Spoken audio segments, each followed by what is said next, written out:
ചിറകുകളിൽ അനശ്വര തീരത്തു ഞാൻ ചെന്നു. അനവരതം ദൂതർ സ്ഥിതി ചെയ്യും നാഥനെ ആനന്ദത്തോടെ ഞാൻ കണ്ടു.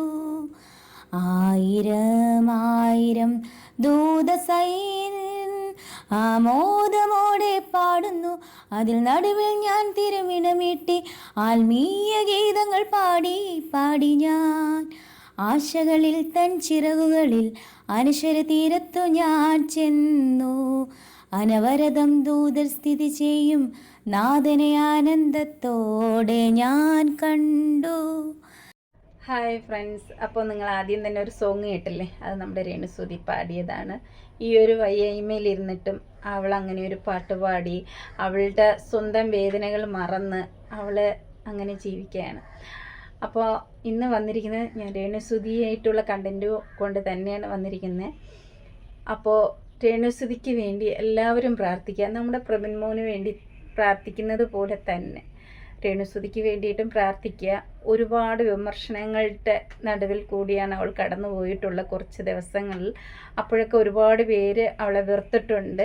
പക്ഷേ അവരെല്ലാവരും ഇന്ന് അവളെ ഒരുപാട് ചേർത്ത് പിടിക്കുന്നുണ്ട്. അതുപോലെയാണ് ഞാനും തെറ്റുകൾ പറഞ്ഞിട്ടുണ്ട്. തെറ്റുകുറ്റങ്ങൾ അങ്ങനെ എല്ലാം അങ്ങനെ വിമർശിച്ചിട്ടില്ല. ക്യാൻസർ ആണെന്ന് ആദ്യം ഒരു ഘട്ട ഇത് വന്നപ്പോൾ ഞാൻ വിചാരിച്ചു അത് കള്ളത്തരമായിരിക്കാം എന്ന് വിചാരിച്ച് ഞാൻ കുറച്ച് വിമർശിച്ചിട്ടുണ്ട്. അങ്ങനെയൊന്നും ആരോടും പറയരുതേ രേണു എന്ന് പറഞ്ഞ് വിമർശിച്ചിട്ടുണ്ട്. അല്ലാതെ ഞാൻ രേണുസുതിയെ അല്ലാതെ ഒരു രീതിയിലും വിമർശിച്ചിട്ടില്ല. ഈ അസുഖമാണെന്ന് അറിഞ്ഞതിന് ശേഷം എനിക്ക് ഒരുപാട് സങ്കടം തോന്നിയ ഒരാളാണ്. എന്തായാലും ലോകമെമ്പാടും അറിയാം ഇപ്പോൾ രേണുസുതി ആരാണെന്നും എങ്ങനെയാണ് വേദനകൾ അനുഭവിക്കുന്നതെന്ന് എനിക്ക് നല്ലപോലെ അറിയാം. ആർക്കറിയില്ലെങ്കിലും എനിക്ക് നല്ലപോലെ അറിയാം. ആ ഒരു മനസ്സിനകത്തുള്ള വേദന എന്താണെന്നും അറിയാം. ഒരു കുഞ്ഞിനെ ഓർത്തുള്ള വേദന എന്താണെന്നും എനിക്കറിയാം. അപ്പോൾ നമ്മുടെ ചാനലിലേക്ക് പോവാണ്. എല്ലാവരും സുഖമായിരിക്കുകയാണല്ലോ അല്ലേ? വീഡിയോയിലേക്ക് പോവാം. അപ്പോൾ ഇന്ന് നമുക്ക് ആദ്യം രേണുസുതിക്ക് കുറച്ച് കാര്യങ്ങൾ പറയാനുണ്ട്. അപ്പോൾ അത് ആദ്യം കേട്ടിട്ട് വരാം അല്ലേ? നമുക്ക് ആദ്യം ഓക്കെ. ഇത് സ്റ്റേജാണെന്ന് ചെറുതായിട്ടറിയാം. അത് ചിലപ്പോൾ എന്തുവാകട്ടെ, സ്റ്റേജ് എന്തുവാകട്ടെ, ദൈവം വിടുവിക്കാൻ ശക്തനാണെങ്കിൽ ദൈവം വിടുവിച്ചേ പറ്റത്തുള്ളൂ. അപ്പം ഞാൻ ക്യാൻസർ രോഗികളായിട്ടുള്ളവർക്കറിയാം, അതുപോലെ വേദന അനുഭവിക്കുന്ന നിമിഷങ്ങളാണിത്. നിൽക്കാൻ പറയത്തില്ല. കാരണം ഈ ഒരു ക്യാൻസർ വാർഡിൽ ഞങ്ങൾ അവരെ ഒന്നും വേറെ ജസ്റ്റെങ്കിലും ഒന്ന് മാറി നിൽക്കാൻ പറയത്തില്ല. വഴക്കല്ല, മാറി നിൽക്ക്, രണ്ടുപേരും നിൽക്കുക ഒരു ഞങ്ങൾ പറയത്തില്ല. കാരണം അതാണ് ക്യാൻസർ രോഗം. ക്യാൻസർ വാർഡിൽ ചെന്നാൽ മാത്രമേ അതറിയത്തില്ല. ഇന്നലെ ഞാനത് അനുഭവിച്ചു. ഞാൻ ഇന്നലെ ക്യാൻസർ വാർഡിൽ ചെന്നു. നിങ്ങൾ ഈ കുറ്റം പറയുന്നവർ എന്ത് കണ്ടിട്ടാണ് കുറ്റം പറയുന്നതെന്ന് എനിക്കറിയില്ല. ഒരു നിമിഷം മതി നമുക്ക് രോഗം പറയാം. പക്ഷെ ദൈവത്തെ ഓർത്ത് ആർക്കും ഈ രോഗം വരുത്തരുതെന്ന് മാത്രമുള്ള പ്രാർത്ഥന. എൻ്റെ ശത്രുക്കൾക്ക് പോലും, പിതാവേ, എൻ്റെ ശത്രുക്കൾക്ക് പോലും ഈ രോഗം വരുത്തരുതേ എന്ന് മാത്രമേ പ്രാർത്ഥിക്കുന്നുള്ളൂ. ഞാൻ ഇവിടുന്ന് എഴുന്നേറ്റ് കഴിഞ്ഞാൽ എന്നെ ഞാനാക്കിയ ദൈവത്തെ എവിടെ ചെന്നാലും, ഷൂട്ടാണെങ്കിലും എനിക്കിനിയും കിട്ടുന്ന എന്ത് പ്രോഗ്രാമാണേലും ദൈവത്തെ ഒരു നിമിഷം മഹത്വപ്പെടുത്തിയിട്ട് ഞാൻ ഇവിടുന്ന് എഴുന്നേറ്റാൽ ഈ ക്യാൻസർ രോഗം എന്നെ വിട്ട് മാറിയാൽ ഇല്ല, എനിക്ക് ഉറപ്പുണ്ട് ഞാൻ തിരിച്ചു വരുമെന്ന് ഉറപ്പുണ്ട്. പക്ഷേ എനിക്ക് ശാരീരികമായിട്ട് വളരെ ബുദ്ധിമുട്ടാണ്. എൻ്റെ മൈൻഡ് സെറ്റ് കൊണ്ട് മാത്രമാണ് ഞാൻ ഇങ്ങനെയെങ്കിലും ചാരി ഇരിക്കുന്നത്. എനിക്ക് വയ്യ, ഒട്ടും വയ്യ, തീരെ വയ്യ. നിങ്ങൾ പ്രാർത്ഥിച്ചില്ലേലും എന്നെ ശപിക്കാതിരിക്കുക. എനിക്ക് എൻ്റെ കുഞ്ഞിനെ ഓർത്തിട്ട് എനിക്കൊരു ഋതപ്പനുണ്ട്. ഞാനൊരു 11 വയസ്സ് തൊട്ട് നോക്കിയ ഒരു കുട്ടിയുണ്ട്. അവൻ ഇതുവരെ തിരിഞ്ഞു കയറിയിട്ടില്ല. എൻ്റെ ഈ ചാനലിൽ കൂടെ ഞാനിത് പറഞ്ഞാൽ ഇത് വലിയ വിവാദമാകുമെന്ന് എനിക്കറിയാം. പക്ഷേ വിവാദമാക്കാൻ പറഞ്ഞതല്ല. അവനോട് എനിക്ക് കുഴപ്പമില്ല, ക്ഷമിക്കുക, ആരും അത് വിവാദമാക്കരുത്. എനിക്ക് എൻ്റെ ഋതപ്പൻ എന്നെ അന്വേഷിക്കുന്നുണ്ട്. എനിക്ക് ഈ ചാനലിൽ കൂടെ നിങ്ങൾ പറഞ്ഞത് നിങ്ങൾ തെറ്റിദ്ധരിച്ചു. ഒരുപാട് പേരെന്നോട് ചോദിച്ചു വന്നോ എന്ന് കിച്ചു. ഇല്ല, വന്നിട്ടില്ല. എന്തോ ഫേക്ക് ന്യൂസായിരുന്നു. അത് തിരുമേനിയുടെ കൂടെയുള്ള കുട്ടി. എനിക്കൊന്നും പറയാനില്ല. ആർക്കും ക്യാൻസർ രോഗം വരരുതെന്ന് മാത്രമേ ഞാൻ പ്രാർത്ഥിക്കുന്നുള്ളൂ. രേണുസുതി പറഞ്ഞത് നിങ്ങൾ കേട്ടല്ലോ അല്ലേ? അതെ, സ്റ്റേജ് ഏത് തന്നെയായിരുന്നാലും ആ ക്യാൻസർ രോഗം വിടുവിക്കുന്നത് സർവശക്തനായ ദൈവം തന്നെയാണ് അല്ലേ? അപ്പോൾ നമ്മളെല്ലാവരും അവർക്ക് വേണ്ടിയിട്ടും പ്രാർത്ഥിക്കുക. ആ സ്റ്റേജിൻ്റെ ഇത് അല്ല നമ്മളിവിടുത്തെ പ്രശ്നം. മനസ്സിൻ്റെ കട്ടിയാണ്. അത് രേണുസുതിക്ക് നല്ലതുപോലെ ഉണ്ട്. അതുകൊണ്ട് രേണുസുതി എന്തുകൊണ്ടും അതിനെ ഓർത്ത് ടെൻഷൻ അടിക്കരുത് കേട്ടോ. ഒരിക്കലും ഒരു ക്യാൻസറിൻ്റെ സ്റ്റേജ് ഇത്രമാത്രമാണ് എന്ന് പറഞ്ഞ് ടെൻഷൻ അടിക്കേണ്ട ഒരു കാര്യവുമില്ല.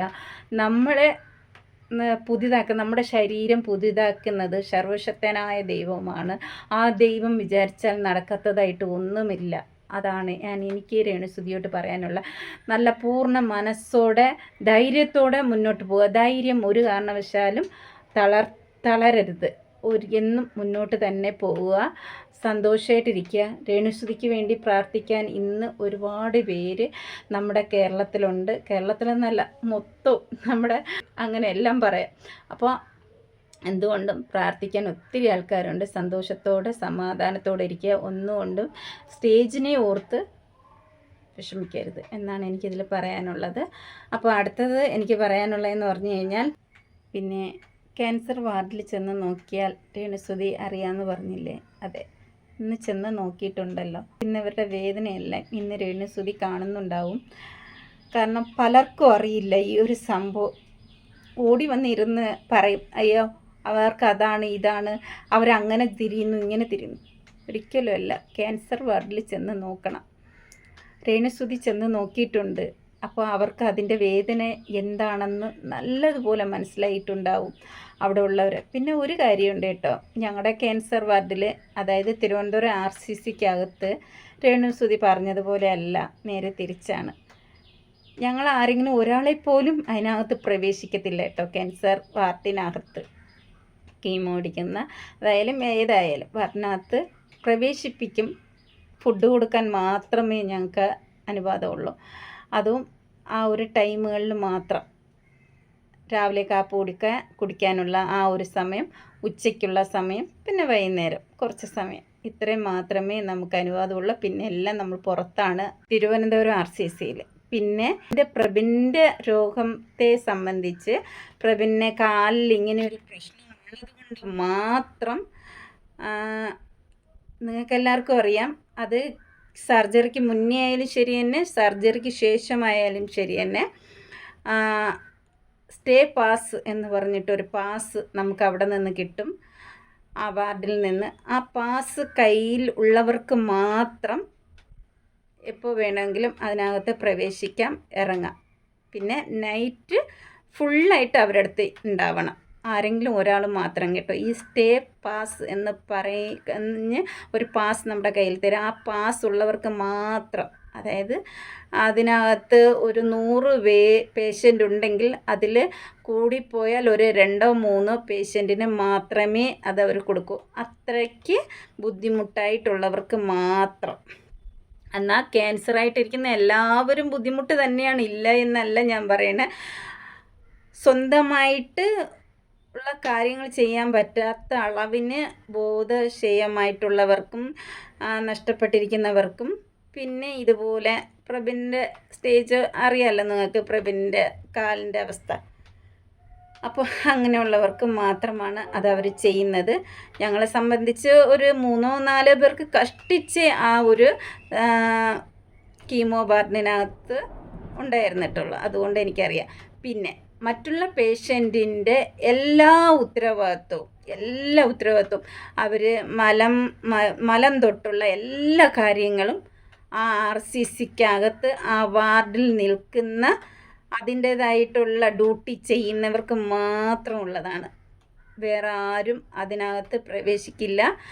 എല്ലാ കാര്യങ്ങളും സ്നേഹത്തോടെ സന്തോഷത്തോടെ ആണ് അതെല്ലാം ചെയ്യുന്നത്. അവർ ഒരു രീതിയിലും അവരെ മനസ്സുകൊണ്ട് രോഗിയുടെ മനസ്സ് വേദനിക്കുന്ന രീതിയിൽ പ്രവർത്തിക്കില്ല. അത്രയ്ക്ക് സ്നേഹത്തോടെ സന്തോഷത്തോടെ അവർ ആ ജോലി ചെയ്യുന്നത്.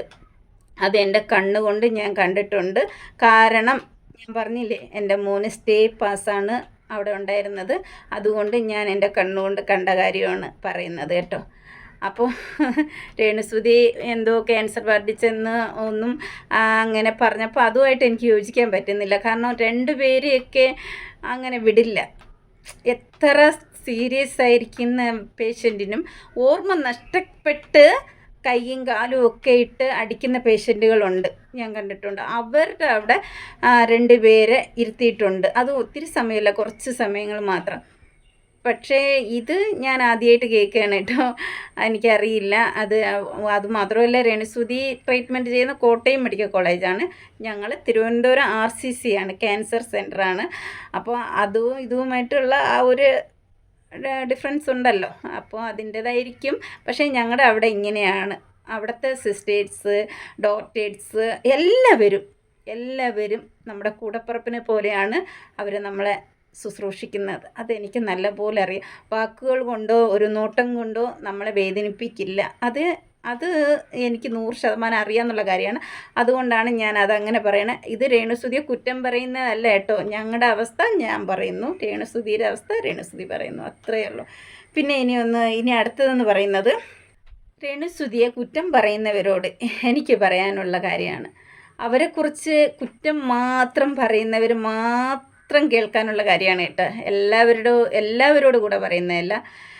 നിങ്ങൾ അവരുടെ അവസ്ഥ മനസ്സിലാക്കുക, അവരുടെ വേദന മനസ്സിലാക്കുക. അവർക്കൊരു കുഞ്ഞുണ്ട് ഇന്ന്, ഋതപ്പൻ. അപ്പോൾ ആ കുഞ്ഞിൻ്റെ ആ രേണുസുതിയോട് നിങ്ങൾക്ക് ദേഷ്യമുണ്ടെങ്കിലും ആ കുഞ്ഞ് എന്ത് തെറ്റാണ് ചെയ്തത് അല്ലേ? അപ്പോൾ ആ കുഞ്ഞിന് വേണ്ടിയെങ്കിലും രേണുസുതിക്ക് വേണ്ടി പ്രാർത്ഥിക്കുക. അത്ര മാത്രമേ എനിക്ക് നിങ്ങളോട് പറയാനുള്ളൂ. പിന്നെ 24 മണിക്കൂറും കുറ്റം മാത്രം പറഞ്ഞുകൊണ്ടിരിക്കുന്നവരോട് നമ്മൾ എന്ത് തന്നെ പറഞ്ഞാലും അതിനൊരു അർത്ഥവും ഇല്ല. അപ്പോൾ ഇത്രയേ അവരോട് എനിക്ക് പറയാനുള്ളൂ. ഓക്കെ, ഇനി അടുത്തതായി എനിക്ക് പറയാനുള്ളത്, രേണുസുതി പറയല്ലേ, ഞാൻ ഈ രോഗത്തിൽ നിന്ന് കയറി വന്നു കഴിഞ്ഞാൽ ദൈവത്തെ മറക്കില്ല എന്ന്. അതെനിക്ക് ഒരുപാട് ഇഷ്ടപ്പെട്ടു കേട്ടോ. അപ്പോൾ തുടർന്നുള്ള ഇതെന്തായാലും വരും, രേണുസുതി ഉറപ്പായിട്ടും തിരിച്ചു വരുമെന്ന് എനിക്ക് പൂർണ്ണ വിശ്വാസമുണ്ട്. അതുകൊണ്ട് തിരിച്ചു വരും. വന്നു കഴിഞ്ഞാൽ ഏത് ജോബിന് പോയിരുന്നാലും ദൈവത്തെ മറക്കാതെ പ്രാർത്ഥനയോടെ മുന്നോട്ട് പോകണം എന്ന് തന്നെയാണ് എനിക്ക് പറയാനുള്ളത്.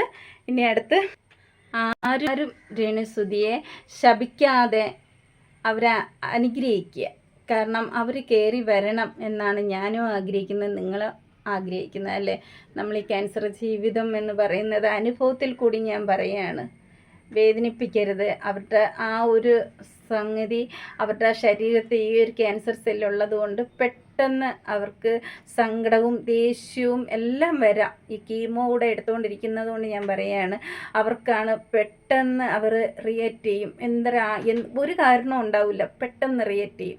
അതുകൊണ്ട് അവരെ വേദനിപ്പിക്കരുത് എന്ന് മാത്രമേ എനിക്ക് പറയാനുള്ള. നിങ്ങളെ സ്നേഹിച്ചില്ലെങ്കിലും വേണ്ട, ശപിക്കരുത് ആരും അവരെ സന്തോഷത്തോടെ സങ്കടത്തോടെയാണ് അത് പറയണമെങ്കിൽ നല്ല ചിരിച്ചും കൊണ്ടാണ് അവർ നിങ്ങളോട് ആവശ്യപ്പെടുന്നത്.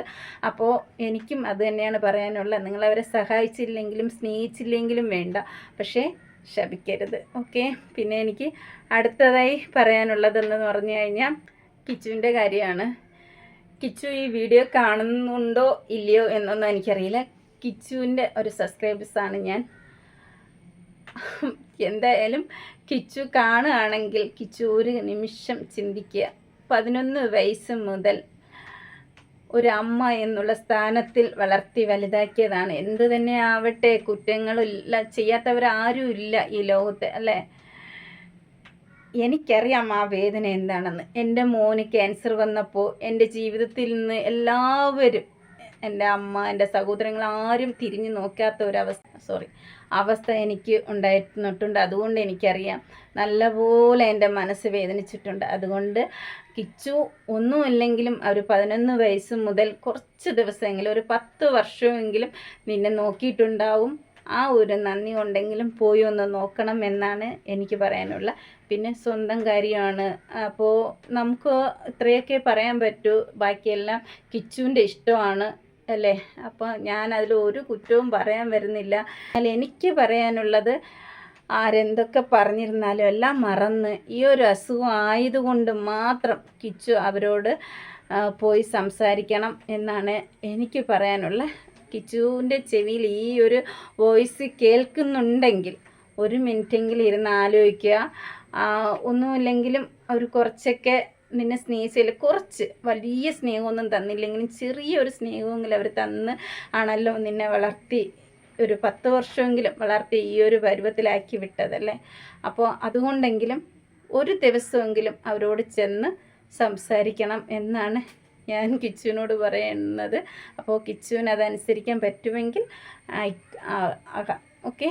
അപ്പോൾ തിരുമേനിയുടെ കാര്യം എന്ന് പറയുമ്പോൾ സന്തോഷത്തോടെയാണ് തിരുമേനിയുടെ കാര്യങ്ങൾ പറയുന്നത്. നമുക്കെല്ലാവർക്കും അറിയാം തിരുമേനിയോട് എങ്ങനെയൊക്കെയാണ് രേണുസുതി കാണിച്ചിരുന്നത്. പക്ഷെ അതെല്ലാം തിരുമേനി മറന്നു, സന്തോഷത്തോടെ അടുത്തേക്ക് വന്നു, പ്രാർത്ഥിക്കുന്നുണ്ട്. അതേപോലെ തന്നെയാണ് കിച്ചുവും എല്ലാം മറക്കണം എന്ന് തന്നെയാണ് എനിക്ക് പറയാനുള്ള. സന്തോഷത്തോടെ അവർക്ക് വേണ്ടി പ്രാർത്ഥിക്കുക, നല്ലത് വരട്ടെ എന്ന് പ്രാർത്ഥിക്കുക. ഓക്കെ. അപ്പോൾ ഇത്രയൊക്കെ ഉള്ളൂ ഇന്ന് എനിക്ക് പറയാനുള്ളത്.